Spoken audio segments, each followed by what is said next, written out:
çok sıkılıyor. Bana bir şeyler anlat. İçimden geçiyor. Yanımdasın, susuyorsun. Susuyor, konuşmuyorsun. Bakıyor, görmüyorsun. Dokunsan donacağım. İçimde intihar korkusu var. Bir gün sen ağlayacağım, bir gün sen kendimi bulacağım. Depremler oluyor beynimde. Dışarıda siren sesi var. Her yanımda susmuş insanlar, susmuş. İçimde ölen biri var.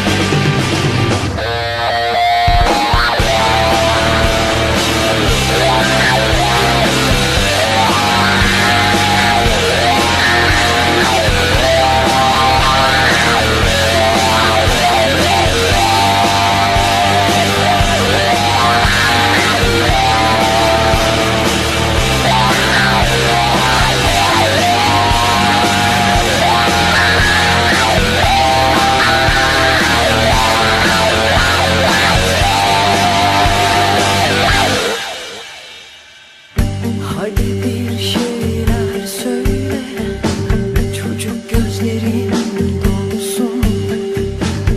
İçinden git diyorsun, duyuyorum gideceğim son olsun. Yanımdasın, susuyorsun. Susuyor, konuşmuyorsun. Bakıyor, görmüyorsun. Dokunsan donacağım.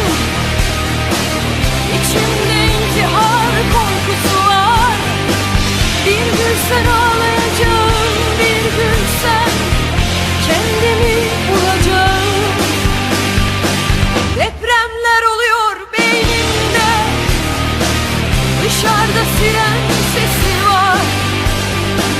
Her yanımda susmuş insanlar, susmuş. İçimde ölen biri var. İçimde soluyorsun. İki can var içimde. Korkular salıyorsun üstüme. Her an başka biçimde. Depremler oluyor beynimde. Dışarıda siren sesi var. Her yanımda susmuş insanlar, susmuş. İçimde